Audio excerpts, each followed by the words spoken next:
on a running river. Though almost instantaneous in its passing, it was perfectly clear, so clear that I distinctly, and with a sense of relief, observed the absence of the dead body from the bed. It was no romantic place that I had this curious sensation, but in chambers in Piccadilly, very near to the corner of St. James's Street.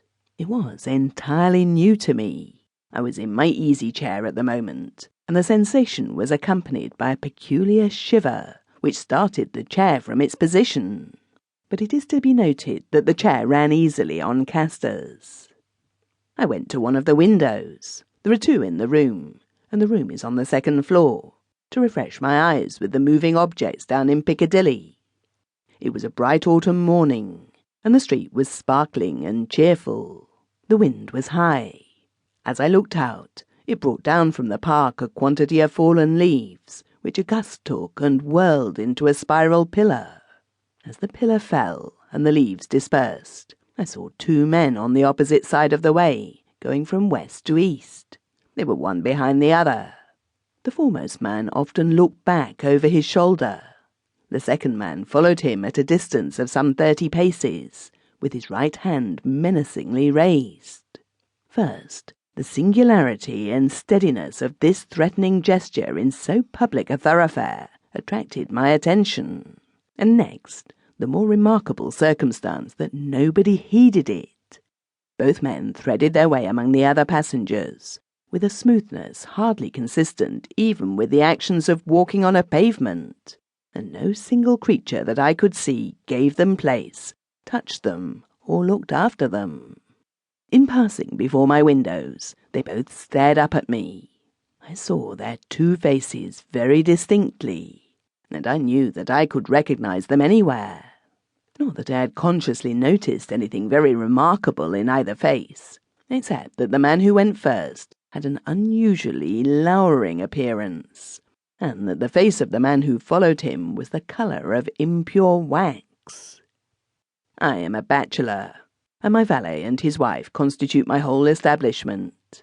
My occupation is in a certain branch bank, and I wish that my duties as head of a department were as light as they are popularly supposed to be.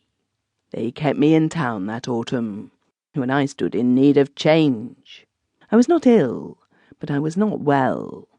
My reader is to make the most that can reasonably be made of my feeling jaded, having a depressing sense upon me of a monotonous life, and being slightly dyspeptic. I am assured by my renowned doctor that my real state of health at that time justifies no stronger description, and I quote his own words from his written answer to my request for it. As the circumstances of the murder, gradually unravelling, took stronger and stronger possession of the public mind, I kept them away from mine, by knowing as little about them as was possible in the midst of the universal excitement. But I knew that a verdict of wilful murder had been found against the suspected murderer, and that he had been committed to Newgate for trial. I also knew that his trial had been postponed over 1 sessions of the Central Criminal Court, on the ground of general prejudice, and want of time for the preparation of the defence. I may further have known, but I believe I did not, when, or about when, the sessions to which his trial stood postponed would come on. My sitting-room, bedroom, and dressing-room are all on one floor. With the last there is no communication but through the bedroom. True, there is a door in it, once communicating with the staircase, but a part of the fitting of my bath has been, and had then been for some years, fixed across it. At the same period, and as a part of the same arrangement, the door had been nailed up and canvassed over.